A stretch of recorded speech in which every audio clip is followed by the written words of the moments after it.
So hello guys, आज हम पढ़ने वाले हैं सेलुलर बायोलॉजी की। जो हम हिस्ट्री पढ़ रहे थे, साइंटिस्ट कैसे कैसे आए थे उसके बारे में। आगे हमने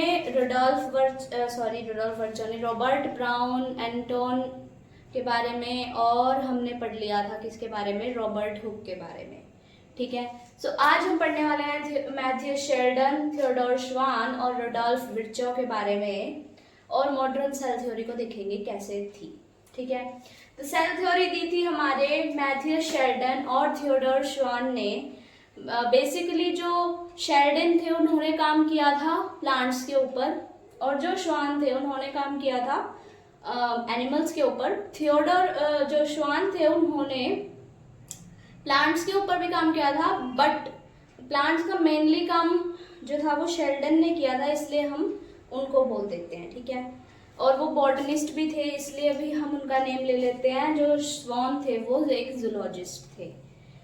तो शेल्डन ने किया क्या था, बेसिकली ये एक जर्मन बॉटनिस्ट थे। ये क्वेश्चन आ जाता है कई बार कि जर्मन बॉटनिस्ट थे, इधर था ब्रिटिश जूलॉजिस्ट थे, तो मतलब क्या जो था इनमें है ना, कुछ कुछ बदल देते हैं कि ब्रिटिश बॉटनिस्ट कर देते हैं और जर्मन जूलॉजिस्ट कर देते हैं, तो बच्चे कंफ्यूज हो जाते हैं। ठीक है। बट आपको कंफ्यूज नहीं होना है। कैसे, इसकी एक ट्रिक है। श्वान का मतलब संस्कृत में आप जानते हो कुत्ता होता है, और कुत्ता जो होता है वो जूलॉजी से रिलेटेड है।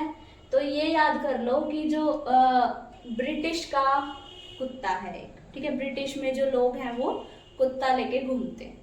इससे आपको याद हो जाएगा कि जो श्वान से तुम जूलॉजी याद आ जाएगा, तुम्हें एनिमल है। और ब्रिटिश में मतलब सॉरी इंग्लैंड, ब्रिटेन इंग्लैंड में ना, तो इंग्लैंड जो है, इंग्लैंड के लोग एक कुत्ता लेके घूमते हैं। सभी लोगों के पास एक कुत्ता होता है। तो इससे तुम्हें याद आ जाएगा कि जो श्वान है वो एक जूलॉजिस्ट थे, ब्रिटिश जूलॉजिस्ट। ओके। और जर्मन बॉटनिस्ट भी बाकी जो बच गए वो जर्मन थे।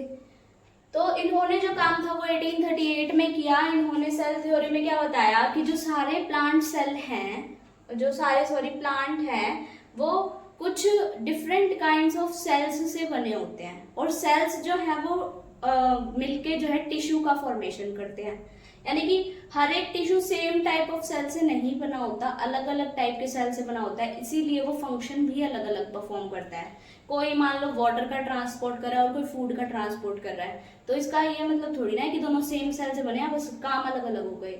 नहीं, वो ऑलमोस्ट जो है कुछ कुछ सेल उनमें डिफरेंट हो जाता है, ऑलमोस्ट सेम होता है बट कुछ कुछ डिफरेंस आ जाता है, जिसकी वजह से उनके फंक्शन में डिफरेंस आता है।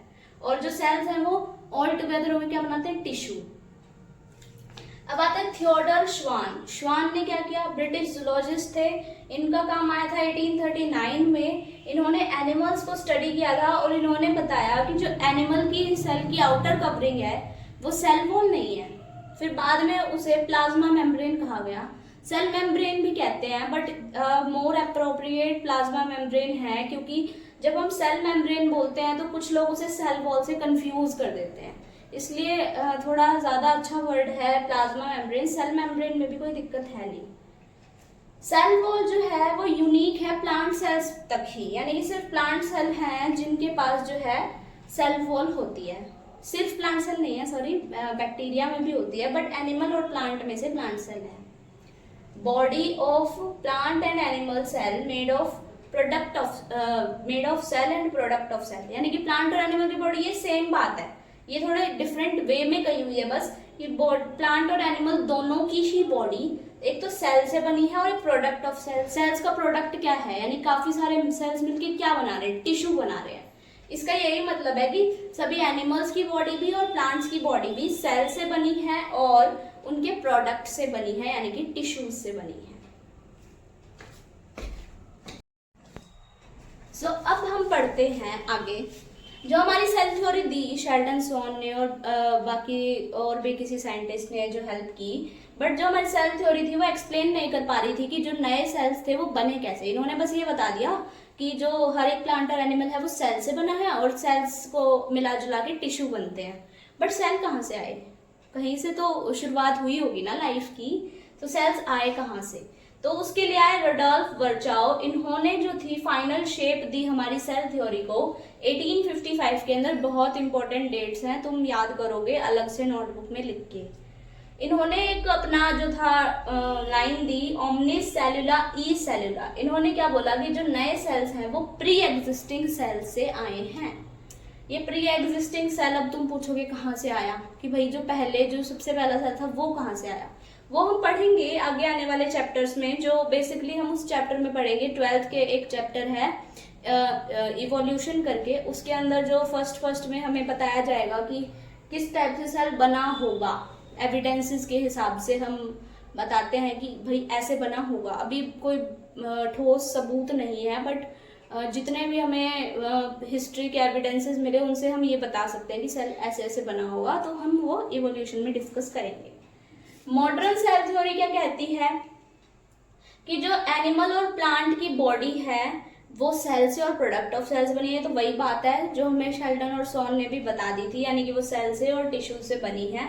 बट ये नई बात आ गई, इसने हमारी यही लाइन है जिसने हमारी जो सेल थ्योरी है उसे शेप दे दी कि न्यू सेल्स जो है वो प्री एग्जिस्टिंग सेल्स से अराइज हुए हैं।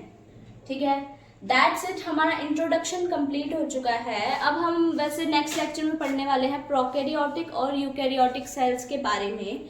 थोड़ा मैं आपको इंट्रो दे देती हूँ क्या होता है। वैसे हमें पता है कि प्रोकैरियोटिक सेल्स जो होते हैं उनमें वेल डिफाइंड ऑर्गेनेल्स नहीं होते हैं और यूकैरियोटिक सेल में होते हैं, और प्रोकैरियोटिक में मेम्ब्रेन बाउंड ऑर्गेनेल्स नहीं होते हैं, बट जो यूकैरियोटिक सेल है उनमें होते हैं।